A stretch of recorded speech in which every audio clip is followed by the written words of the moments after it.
बिस्मिल्लाहिर्रहमानिर्रहीम रब्बिश रहली सदरी व यस्सिर ली अमरी वाहलुल उक़दतम मिन लिसानी यफ़क़हू क़ौली. Assalamu alaikum. Today I will be reading Physics for Scientists and Engineer by Serway and Jewett, section 1.3, Dimensional Analysis.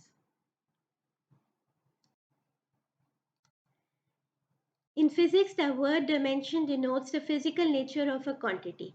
The distance between 2 points, for example, can be measured in feet, meters, or furlongs, which are all different units for expressing the dimension of length.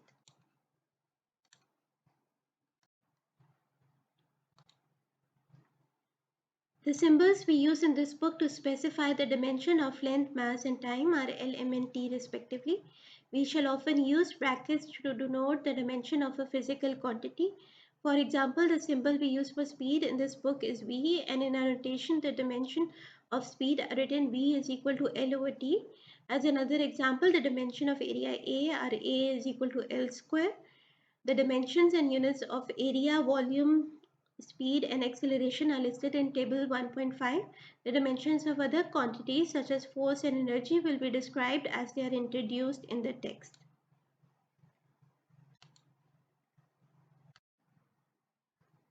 Table 1.5, Dimensions and units of four derived quantities.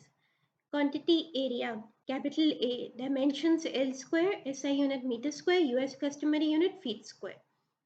Quantity volume, capital V, dimensions L cube, SI unit meter cube, US customary unit feet cube. Quantity speed, small v, dimensions L over T, SI unit meter over second, US customary unit feet over second. Quantity acceleration, small a, dimensions L over T square, SI unit meter over second square, US customary unit feet over second square. In many situations, you may have to check a specific equation to see if it matches your expectations. A useful procedure for doing that, called dimensional analysis, can be used because dimensions can be treated as algebraic quantities. For example, quantities can be added or subtracted only if they have the same dimensions. Furthermore, the term on both sides of an equation must have the same dimensions. By following this simple rule, you can use dimensional analysis to determine whether an expression has the correct form.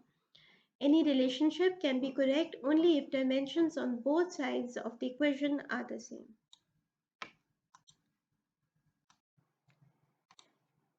To illustrate this procedure, suppose you are interested in an equation for position x of a car at time t if the car starts from rest at x is equal to 0 and move with constant acceleration a. The correct expression for this situation is x is equal to half a t squared as we show in chapter 2. The quantity x on the left side has a dimension of length. For the equation to be dimensionally correct, the quantity on the right side must also have the dimension of length.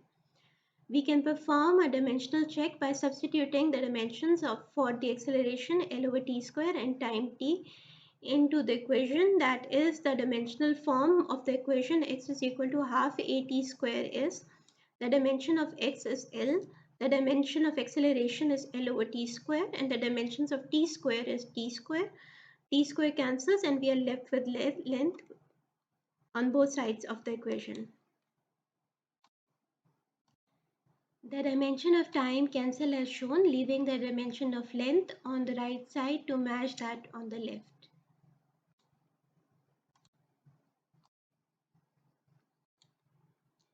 A more general procedure using dimensional analysis is to set up an expression of the form x is proportional to a to the power of n, t to the power of m, where n and m are exponents that must be determined and the symbol proportional indicates a proportionality. This relationship is correct only if dimensions of both sides are the same. Because the dimension of the left side is length, the dimension of the right side must also be length. That is, a is the acceleration, a to the power of n, t is the time, t to the power of m must equal length, which means L should have a power of 1 and t should have a power of 0. Because the dimension of acceleration are L over t square and the dimension of time is t, we have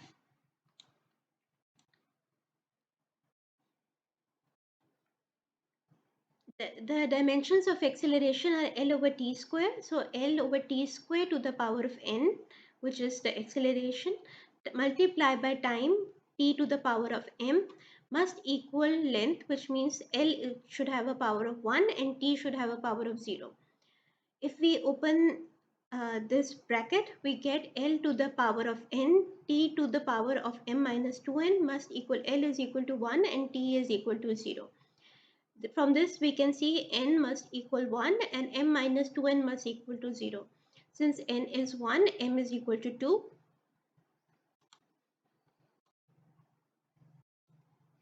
The exponents of L and T must be the same on both sides of the equation. From the exponent of L, we see immediately that n is equal to 1. From the exponent of T, we see that m minus 2n is equal to 0, which once we substitute for n gives us m is equal to 2.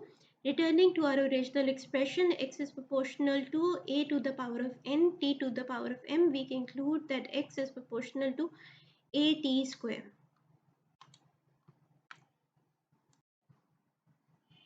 Example 1.2, analysis of an equation. Show that the expression v is equal to at, where v represents speed, a acceleration, and t an instant of time, is dimensionally correct. Identify the dimension of v from table 1.5. v is velocity. Velocity is equal to length over time. Identify the dimensions of acceleration from table 1.5. Acceleration dimensions are L over t square and multiply by the dimension of time, which is t. So at is equal to L over t square multiply by t. One of the t cancels and we are left with L over t. Therefore, v is equal to at is dimensionally correct because we have the same dimensions on both sides. If the expression were given as v is equal to at square, it would be dimensionally incorrect. Try it and see. Example 1.3, analysis of a power law. Suppose we are told that the acceleration a of a particle moving with uniform speed v in a circle of radius r is proportional to some power of r, say r of n, and some power of v, say v of m. Determine the values of n and m and write the simplest form for an equation for the acceleration. A is equal to k r to the power of n, v to the power of m, where a is acceleration, r is radius, and v is velocity, and k is some dimensionless constant. Substitute the dimensions of a, r, and v. A is equal to L over t square, r is equal to length, v is equal to L over t. So we get L over t square is equal to L to the power of n multiplied by L over t to the power of m. Once we open the brackets, we get L to the power of n plus m divided by t to the power of m.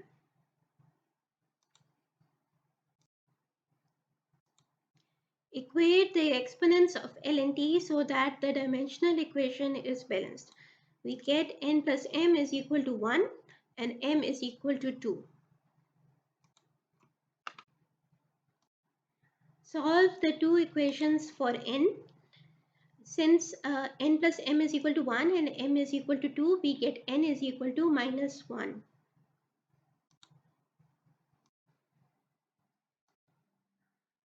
Write the acceleration expression. A is equal to k r to the power minus 1 v square is equal to k v square over r. In section 4.4 on uniform circular motion, we will show that k is equal to 1 if a consistent set of units is used. The constant k would not equal 1. For example, if v were in kilometer per hour and you wanted acceleration in meter per second square.